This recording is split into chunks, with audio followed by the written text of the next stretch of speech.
Hi everyone, I'm Shira and I'm here with Kim, Taris, Juji, and Lee. We are 5 friends, speakers, and professionals from different cultures, backgrounds, and age groups coming together to offer healing and inspiration. When we're having a challenge with someone, whether it's a spouse, our child, a family member, even a coworker, many of us tend to go right to shame, blame, anger, or just being plain old pissed. Is it possible we let our egos get the best of us? Is there another way to go? Could the words we choose and the way we use them make a difference? Do you see what I'm doing here? I'm using another tool in the self-care toolbox. It's called asking questions. And today we're going to explore how asking the right kinds of questions can make a huge difference in our relationships, not just with others, but you guessed it, with ourselves. So let's start off with the usual question. Who wants to go first? I'll go first. I think that this is a great topic. I'm so excited that we're doing an episode about it. Everybody knows the age-old saying, what happens when you assume, you make an ass out of you and me. Mm-hmm. And I think that's why asking questions is so important, because when you're having a conflict with somebody, a lot of the time, the reason that it's happening, or the reason why it can spiral out of control, is because you assume that you know where the other person is coming from.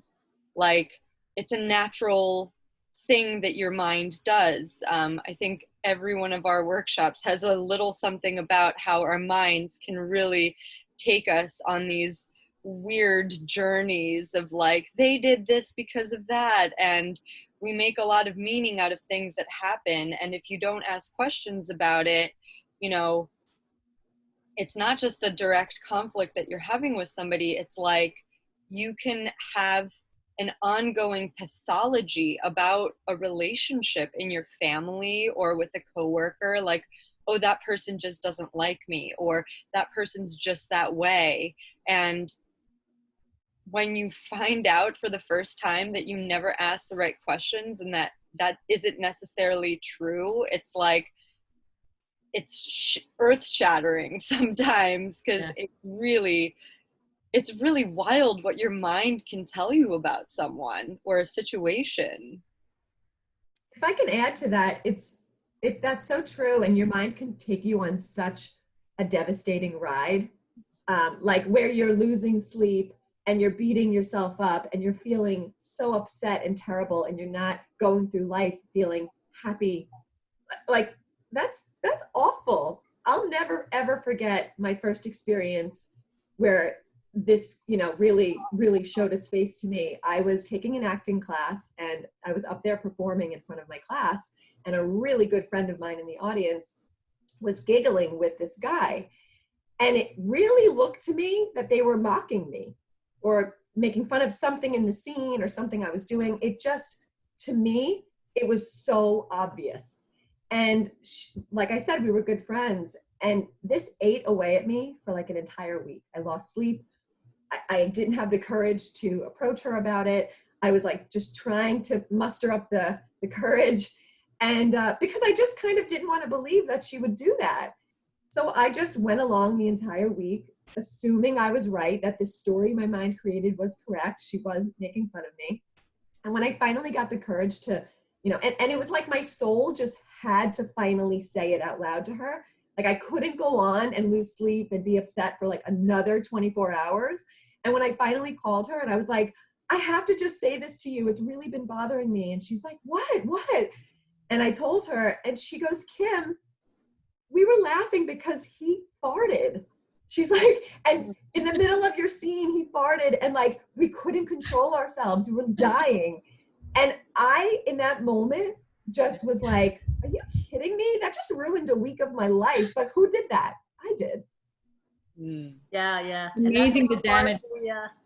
Sorry, I was just going to make a joke. It's amazing the damage that farts can cause. But imagine you never asked the question. Mm-hmm. Like, right. You would have a very negative, bad relationship with that other human.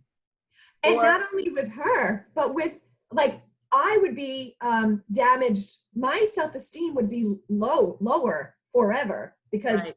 you know that would be like living inside of me forever. That someone made fun of me. I felt like not Right. enough. I felt stupid. Like that would all be living inside of me.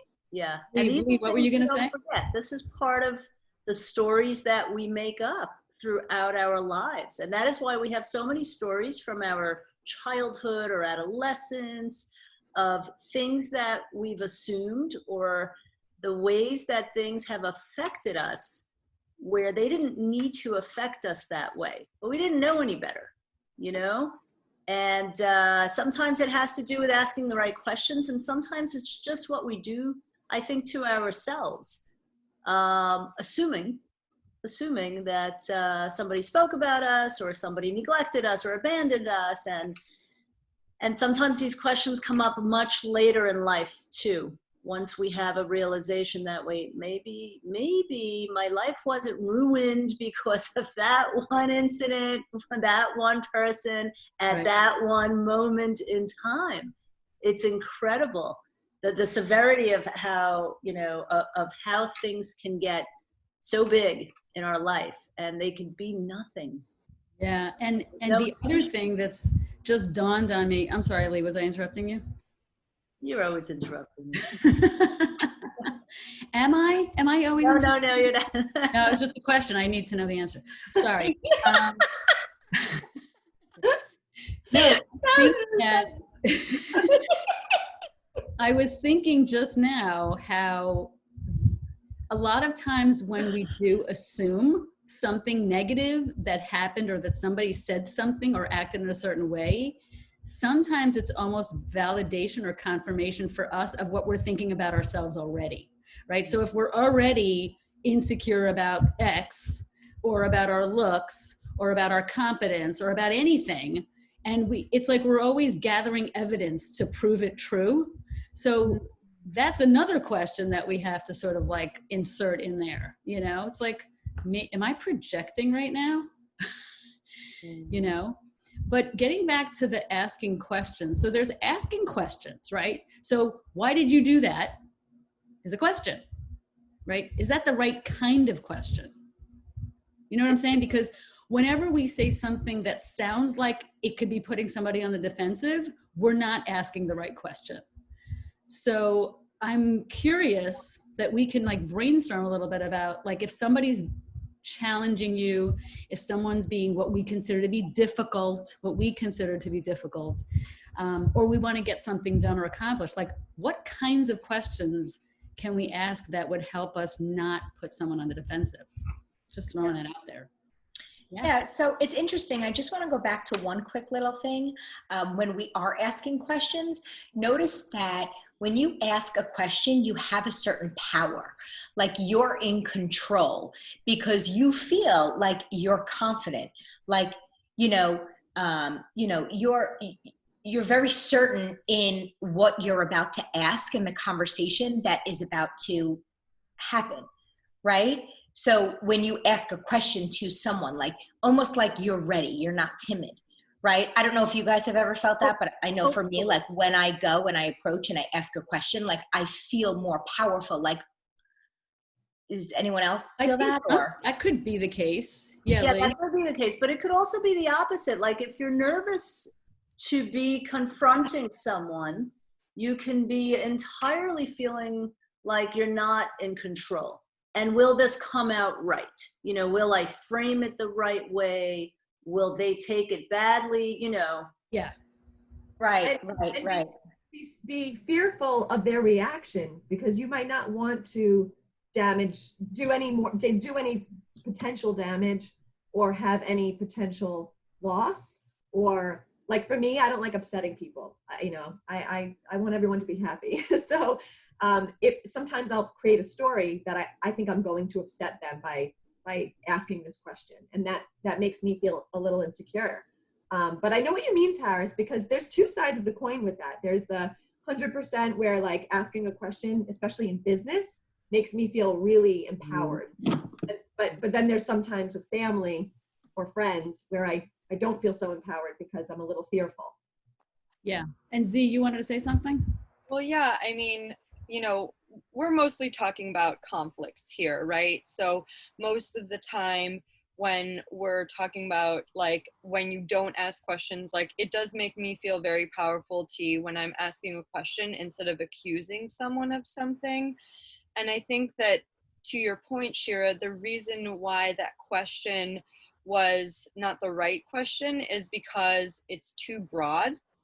So I prefer to stick with yes and no questions, that you might have to ask a lot more questions than just why did you do that? Because when you assume that you know the answer already, then whatever they say is going to play into that, or they're not going to know how to answer that question. But did you do that because you didn't like my scene is a very straightforward question.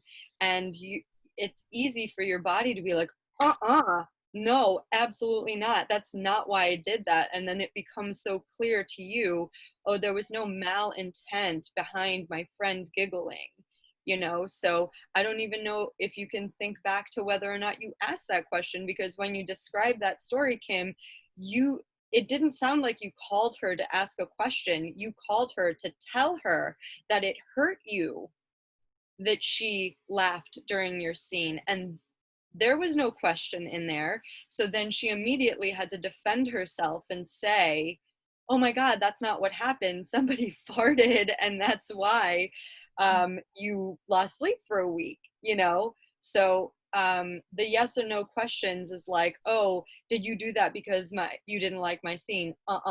Did you do that because you thought my partner was doing something weird? Like, asking a series of yes or no questions can make it so easy for the person to be like, yes, no, yes, Yeah. no. And that's if you have all the right questions. So that's the other part of it, is like, are you asking the right questions? And are they in the right sequence? Because sometimes you can ask someone a question. The first question can be very intrusive, maybe, were you mad at me? And is that why you did that? And they might take that, in an offensive way and defend themselves. But, were your feelings hurt, or in what way? I don't know. I'm more into the not yes and no questions, I think, for getting information from other people. But it would also depend, I guess, on the situation. So you know what I like to do with people that, like, I love that we're all kind of coming up with different ways to ask questions, because it's so helpful. Everyone's so different. I like to always come across in almost like, how can I help this situation? I guess obviously it depends on the situation, but I have a family member who, I argue with sometimes, and a lot of the times my questions to that person are questions not like, why did you do that? But it's more like, okay, this happened. How can we resolve it? How can I help? What can I do to help resolve this and make you feel better and make me feel better? And what can we do? Like, I like to kind of come from a helpful place. Yeah, I think this is such an interesting avenue that we're talking about right now, because in my experience, I have found, and obviously you get wiser with, but there are some people. Is it me that's frozen, or is it Shira? Oh, You're frozen for a sec. Yeah. Oh. You're back. Am I back? Yeah. Wow, that's You so said weird. there are some people in our life, and this is like, I've grown older and wiser, which we all hope to do, that there are some people in our lives that no matter how many questions you ask, or no matter how logical or how emotionally connected you try to be with them, it just ain't gonna happen.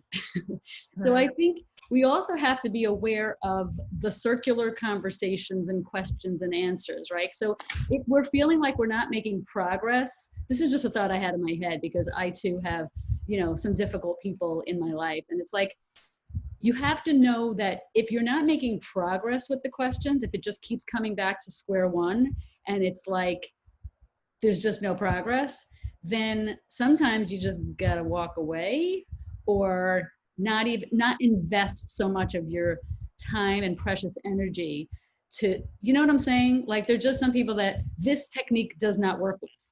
Yeah. Sure. And I agree with that 100%. And Kim, immediately when you said something, it went to my head and I'm like, oh God, no way. Like if I know that I'm dealing with someone, we all have complicated people in our lives, like I wouldn't even entertain it because it's not worth my energy.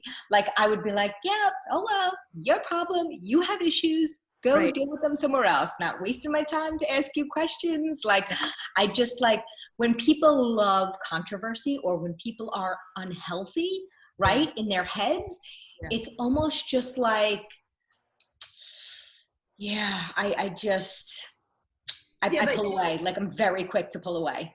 This, I hear you, because as I get older, I definitely I don't entertain like people who bring drama to my life and aren't willing to, you know, be open to questions and things like that. I don't really have anybody in my life that's like that. I have maybe like one particular person and that's it, but that's a very complicated story and relationship, and it's family, and it's it goes so much deeper. It's not just like I could just walk away. It's not that type of situation. So it always is going to depend on the situation, and it's going to depend if there's children involved as well. Yeah. So so I understand what you're saying though, because sometimes you really do have to ask yourself the question, do I want this in my life, this energy and this person and this type of relationship? And, you know, I mean, I can tell you right now, my answer is no all the time.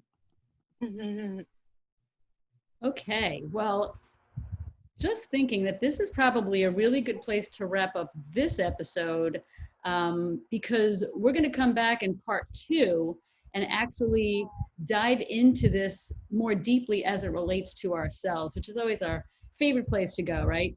So we're going to continue in part 2 because there's so much to talk about. If you love our conversations, please click like and subscribe to our channel.